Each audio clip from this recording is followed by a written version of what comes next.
Now, as the U.S. government remains deadlocked over the budget and the debt, the credit ratings agency Fitch has said if U.S. lawmakers can't agree to raise the debt ceiling, this could endanger the nation's AAA credit rating. If this sounds familiar, it's because this now means all three credit rating agencies have come out with warnings over the U.S. debt debate. Now, as lawmakers grapple with where to cut spending with social programs on the chopping block, a new poll actually shows that more Americans blame the debt on the nation's wars. And the Federal Reserve's role trying to pump up the economy with more cash is set to expire at the end of this month. So what does this all mean for the U.S. economy, not to mention the global economy? To help us sum it all up, I spoke earlier with renowned investor Jim Rogers. I asked him if U.S. lawmakers should be concerned that three credit rating agencies now are warning about the debt. Here was his response. What are the rating agencies doing? America's already bankrupt. The idea that they're still saying it's a AAA credit and they may lower it is just absurd.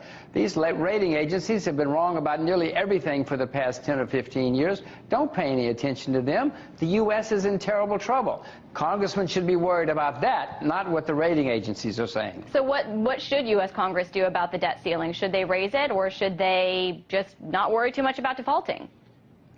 They should cut spending dramatically. They should take an axe. No, a chainsaw. They should take a chainsaw and cut spending. America's going down the tubes. We're the largest debtor nation in the history of the world, Lauren.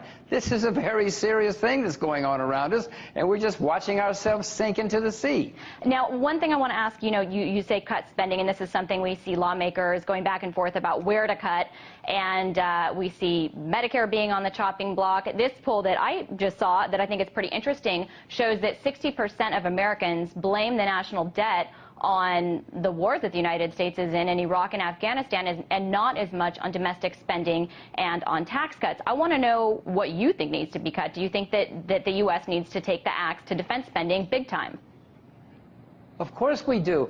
Lauren, we have troops in over 125 countries around the world. They're not doing us any good. They're just making enemies all over the world. We should cut defense spending with a chainsaw, too. But that's not going to do enough, Lauren. We definitely have to cut defense spending, but we've got to cut everything. I mean, this cannot go on much longer. What will happen if the U.S. Government officials, if Congress doesn't get it together to come to agreement on cutting down the debt and raising the debt ceiling?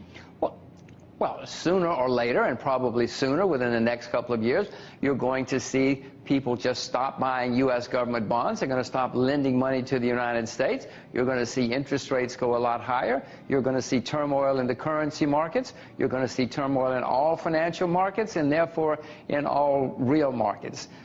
Shops, companies, factories, everything are going to be affected. What about near term? China is something that you know quite a lot about, and they're saying that the U.S. is playing with fire if it defaults on its debts. China holds, obviously, a huge amount of U.S. treasuries. They're the U.S.'s largest foreign creditor. They want assurance that they're in safe hands. Does the U.S. owe that to China? Lauren, wouldn't you, if you were the largest creditor? I mean, if it was your brother-in-law, if it was whoever it was, if it's your sister, your mother, you would want assurances, too. I would, too. I wouldn't lend any money to the United States government, and I'm an American citizen. Of course not. I mean, America's in serious trouble. Other people are starting to catch on, Lauren. It's not just you, me, and the rating agencies. Other people are catching on, too. China, Russia, India, Brazil, everybody's saying, hey, what's wrong with you people? You've got to shape up. And we do. Do you think that these countries will actually stop buying U.S. debt? Yes, eventually. They're already starting to cut back. As you probably know, the Chinese and the Koreans and some other countries are lending less to the U.S. now than they did before, and eventually they'll just stop flat out.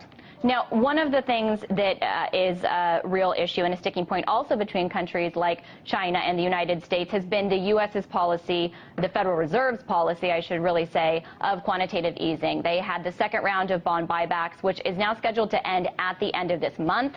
Ben Bernanke spoke earlier this week, made it sound like there wouldn't be another quantitative easing program. I want to know what you think is going to happen, and also what will be the effects if there isn't more quantitative easing on the financial system globally.